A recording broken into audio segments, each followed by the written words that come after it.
Assalamualaikum warahmatullahi wabarakatuh. Selamat siang teman-teman semua. Apa kabar? Semoga baik-baik semuanya. Saya doain semuanya bebas dari virus corona. Oke. Nah, ada yang inbox ke saya, Mas Bagus, kenapa sih kalau pasien di Pasung tuh kurus, terus rata-rata nggak dipakein baju, telanjang ya. Di panti-panti juga begitu ya, ada yang ditelanjangin di rantai gitu. Ya kalau dari pengalaman saya sih, yang saya lihat kalau waktu saya datang ke panti-panti ngelihat pasien yang dipasung, atau juga dari pengalaman saya sendiri nih sebagai caregiver. Kenapa begitu? Karena sebenarnya gini, sebenarnya itu masalah kepraktisan ngurusnya aja gitu. Jadi karena dia tidak mendapat pengobatan yang baik ya, akibatnya orang dengan gangguan jiwa itu kadang dia dimandiin nggak mau ya, terus kemudian nggak rawat dirinya buruk, bau badannya dan sebagainya. Nah, coba bayangkan kalau kita dirantai, terus kita juga butuh buang air, pipis sehari berapa kali. Akhirnya apa? Sama keluarganya, satu, nggak dikasih makan setiap hari ya, kadang-kadang dikasih makannya 2 hari sekali, kasih minum juga cuma sedikit supaya dia pipisnya atau pupnya dikit. Nah, akhirnya dia nggak bersihin kan. Bersihin kotoran manusia kan nggak nyaman banget, walaupun itu keluarga kita sendiri gitu ya. Terus kalau dia dirantai, harus kita bukain rantainya.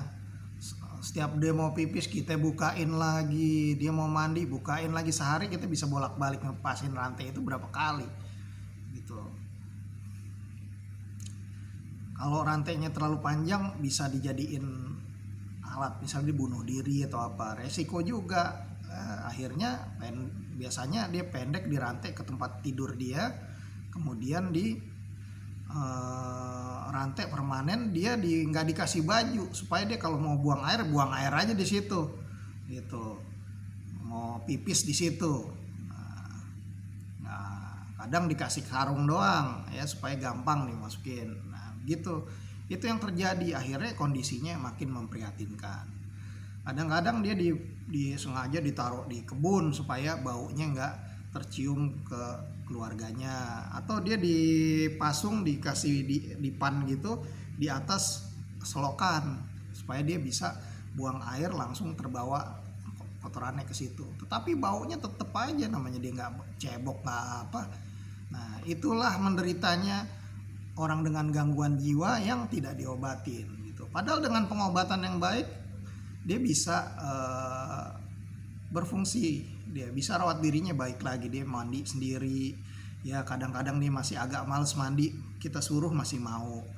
Dia bisa buang air, cebok, bisa siram sendiri. Jadi pekerjaan kita lebih ringan gitu. Jadi saya sarankan teman-teman semua yang keluarganya mengalami gangguan jiwa, jangan didiemin ya, jangan dirantai, jangan pasung, dikurung gitu, bawa berobat. Supaya kita memang capek di awal, tetapi akhirnya si pasien ini dia gejalanya mereda, dia bisa berfungsi kembali. Nah malahan kita memang capek di awal mengedukasi dia tentang penyakit, pentingnya obat, pentingnya berobat, pentingnya mandi rutin tiap hari. Kita ajak, kita latih berkomunikasi, dilatih belanja lah, apalah, sosialisasi, kita ajak ke arisan apa, supaya dia terbiasa dengan interaksi sama orang. Awalnya doang kita capek, tapi kedepannya kita jadi lebih ringan. Tapi kalau kita yang males bawa berobat, akhirnya dipasung seperti itu, kita juga batinnya juga tersiksa juga, keluarga yang kita sayangi jadi dipasung begitu, atau ditaruh di panti, sengaja dibuang di panti, nggak mau lihat lagi. Kita memang nggak ngelihat, tetapi sebenarnya kita tahu, ada hati kecil kita nggak bisa dibohongin. Jadi mendingan dibawa berobat rutin sedini mungkin supaya dia bisa mandiri. Nah jadi malahan PR kita kedepannya kita jadi lebih ringan gitu ya teman-teman. nggak boleh lagi memasung, mengurung, atau menelantarkan orang dengan gangguan jiwa.